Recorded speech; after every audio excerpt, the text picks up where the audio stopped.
Before we start talking, can you share a little bit about what you do at UH West Oahu? Thanks, Krista. Aloha mai kaua. I would love to. I'm the konahiki. Konahiki is a position that the Hawaii Papo'okeao group has developed over the years to focus on indigenous philosophies and practices and values and principles, and to infuse them into our thinking and our pedagogy and our evaluation and just the concepts of what makes an institution. So my job as a konahiki means to invite willingness. That's what konahiki means. It's a person that invites willingness. And willingness, it means that it's your own intention and your own choice in order to rethink, recalibrate, and reconstitute things that make sense. Because indigenous, as we now know, is a synonym for continuity. And that's my job, not as the indigenous Director of Education. We now are calling me the konahiki of Kulana o Kapolei. So Kulana is like the inside idea of Kuleana.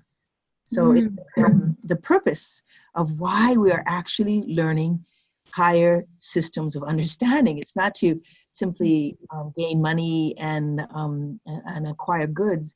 It's meant to develop or heightened consciousness for our society. So Kulana o Kapolei is my department, and it means that I work with faculty and others to regain their footing in this concept of sustainability. Ta-da! Wow. I learned so much already, and I've only been talking for 2 minutes. That's amazing. I love that title. I have a blast. I have a blast too.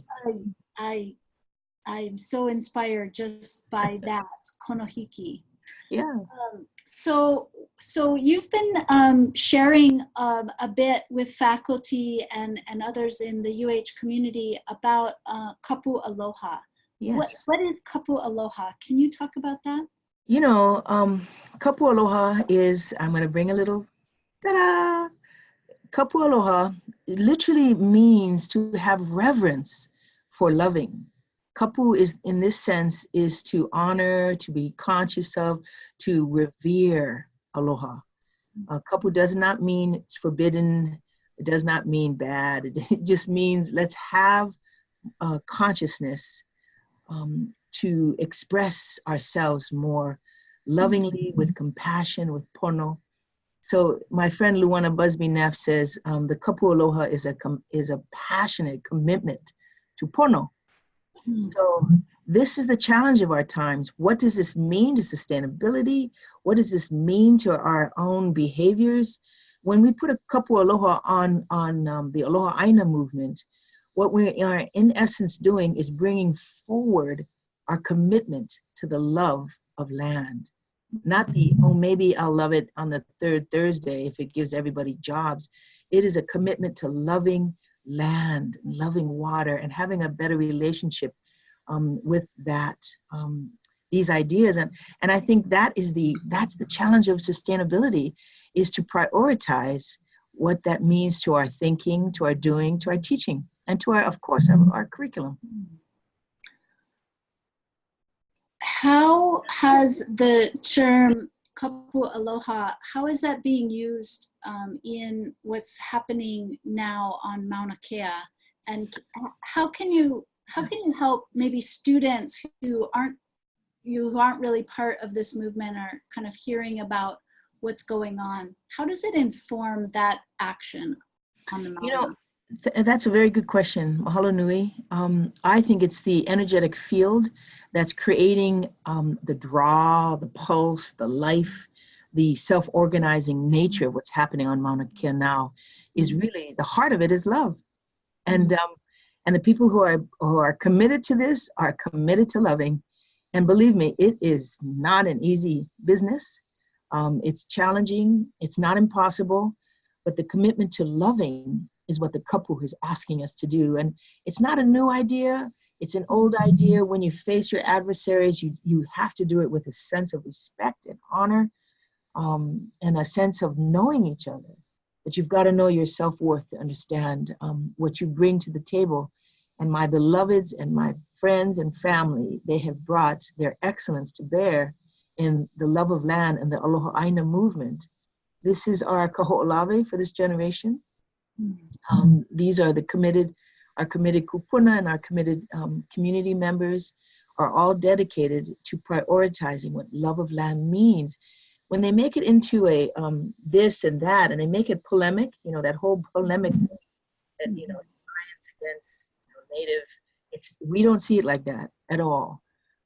We see it as if we do not stand clearly with aloha,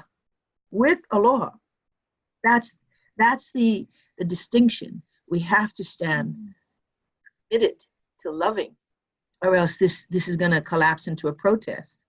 And we are affirming something, and the affirming is what is different. We're affirming our love of land and service to people. Yes, people are going to say no this or no that, but for me and for the energy of that we've been doing this for some time, we are committed to affirming our love and our devotion to land. Of course, land and people. It's the same. Our land heals. When our land heals, we heal. And that's my commitment. And I know beloveds up there are feeling the same. Thank you, mahalo. How that when you talk about affirming love of land, I think students who are interested in sustainability, faculty who are wanting to infuse sustainability into their courses in all kinds of different academic fields, even math or economics or science. How I'm going to give you two connections and then you just go with it where you want. How does this affirming love of land, how is it the same as or different from what we call sustainability? Nice. And how is it the same as or different from what we call being indigenous? Nice. Same as different. Well, that's pretty complex. First of all, there's apples and oranges in that question. But what I like to remind people is that indigeneity is a synonym for me as a philosopher, scholar, practitioner. It's the same word as continuity. We're here because we have affirmed our love of land. We didn't say, oh, maybe, let's do it every third, season. Let's not pick the, our lobsters at certain times. We did it every season. We had an understanding of cycles. We had an understanding of the wholeness of life. So when we talk about indigeneity, we are in essence talking, the sustainability is a synonym. And this is why indigenous knowledge is being, tapped on, because at the core of indigenous philosophies is good relationships, with people, with land, and with the spirit. And so we are committed to the unseen world because we really see and feel the tangibleness and the effect of what love has on our commitment to each other, and what love is in our commitment to our mauna, to even when it's impossible. I think this is a synonym for ahimsa, for satyagraha, for these worldwide phenomenons that have changed our society because of our commitment to something higher, not just our anger because of a lower frequency, but our commitment to what loving really does, because we can't get through this unless we love each other. And I'm not talking about love people who think like me. Oh my Lord, no, that's the easy part. We've got to love people that don't think like me. You know what I mean? Like, that's where the party has started. And that's where we're at right now. The party is on. And you think we're going to go away? I don't think so. Because we're here to stay. We're not going anywhere because of this. We're so committed to loving that, this is the only thing. This is sustainability right here. This is sustainable. So if you don't love land, we're not going to get through this. And if you don't love humanity, we'll just forget it. Just leave school now. Get out. Auntie Manu, I want to thank you so much for all of that. Like, I want to. You're so welcome. You. I want to be with you on that. Like, I feel so excited about taking this as a core concept into what I do. Yep. At whatever level I'm at, whatever level a student watching this is at. Yep. The last question I'd like to ask you, and this is kind of a surprise question, but if you were in a room with a bunch of students right now, I know you'd want to hear from them. Yep. What would you ask them? What would you talk about next? And then we'll just leave that as kind of an open ending to this ongoing conversation, and we can hope this conversation continues in all the different classrooms that students might be watching this as part of. I am committed to the quality of what students are learning, of what you are learning, dear students. I want you to know that you are learning. You are being given a rare opportunity to actually awaken.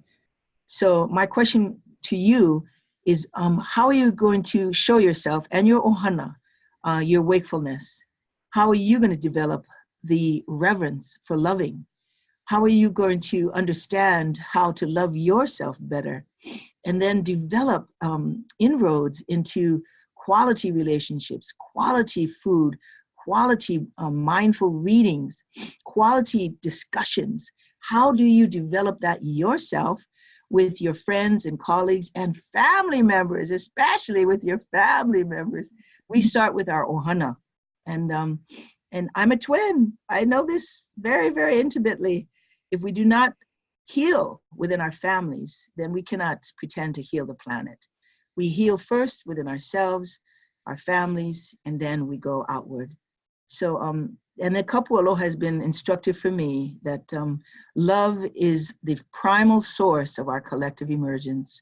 It really is. So therefore, Aloha is the primal source of our collective emergence. And so how do you love yourself and how do you love your ohana?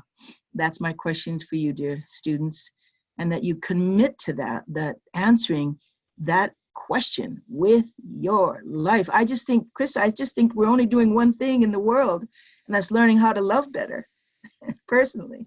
If you really think about it, how to love better. And why not turn that love inward and turn that love toward land and ocean and water and in your family? It's the same thing.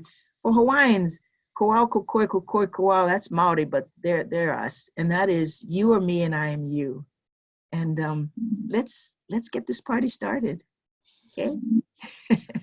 Mahalo nui. My pleasure, Krista, my total pleasure. Mahalo ya oi. Ho'u lahui o Hawaii nui a kea.